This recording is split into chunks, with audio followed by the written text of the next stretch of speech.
Hello, my name is Ayla, welcome back.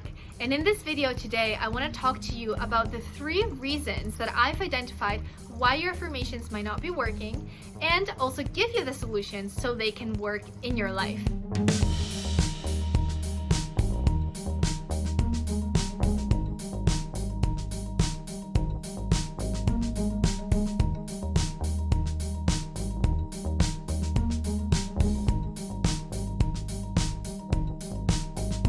So let's begin by talking about what an affirmation really is.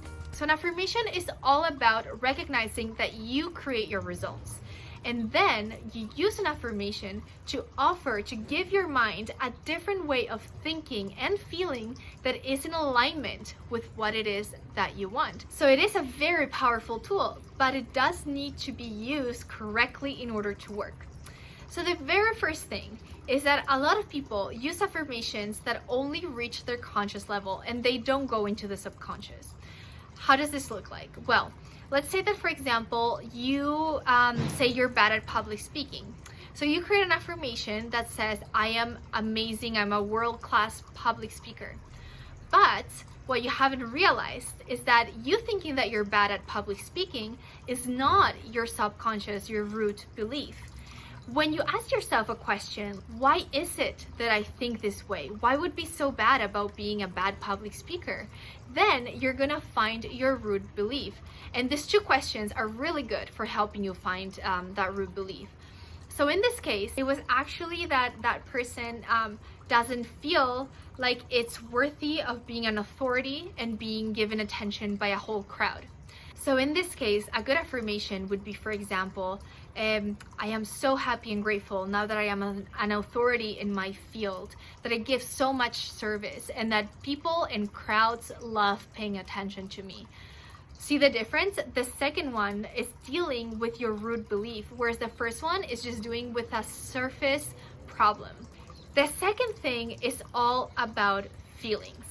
Many people say affirmations and they don't feel anything, or even worse, they feel bad.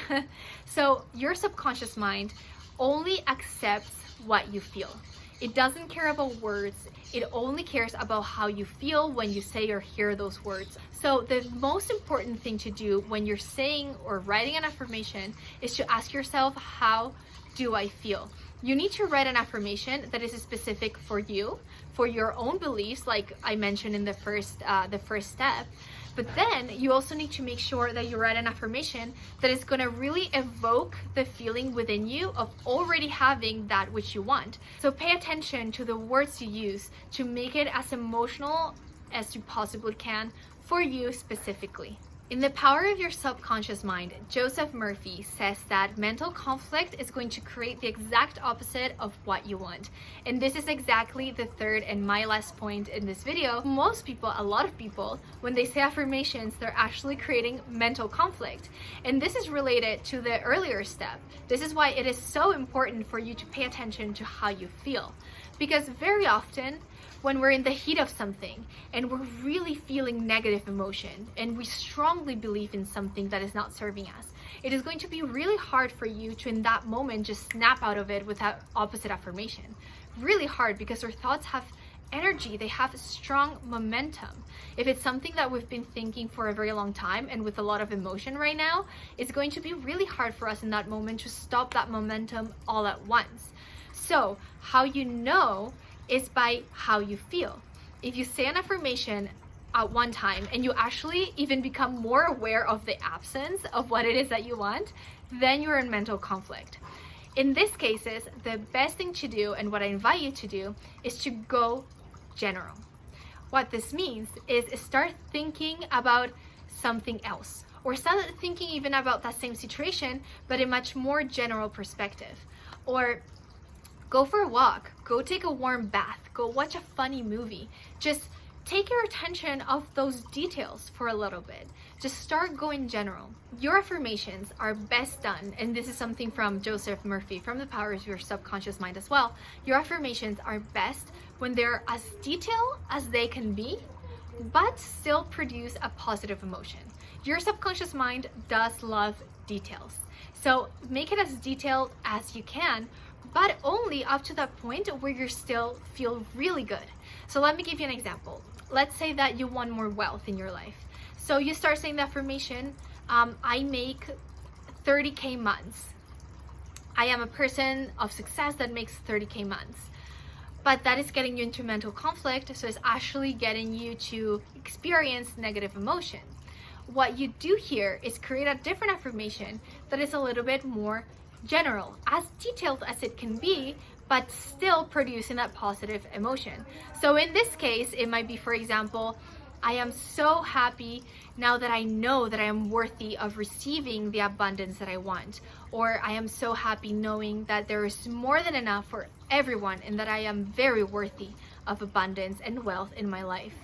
Or maybe affirmation could be, I am so happy and grateful now that I've made $500,000 in a year. So maybe with your mind, that's a longer distance. So you feel better while you say that affirmation. Is not getting into so much conflict. So just pay attention with how you feel and find an affirmation that is as detailed as it can be, but definitely that is producing good feeling emotions. And lastly, I do have a bonus tip for you. This is key. This is so good. It has helped me so much and so many of the people that I've shared it with. Try switching I am, or I have, or I do with what if. Oh, this is just so good because your subconscious does not care. It cannot distinguish whether you're just thinking about something, imagining something, whether it's hard, easy, whatever it is, or real. It can't distinguish. So when you're thinking about what if I made 30K a month? Your imagination is gonna take you to how it would feel like to make 30K a month.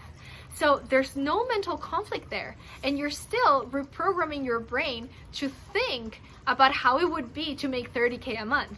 So it's gonna have the same effect, but there's gonna be no mental conflict.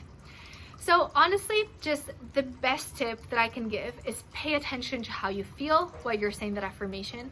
Affirmation is just a tool that is supposed to show your mind a different way that it can think, so it can start reprogramming the mind and also alter your vibration. But again, you can measure how effective it is by how you feel.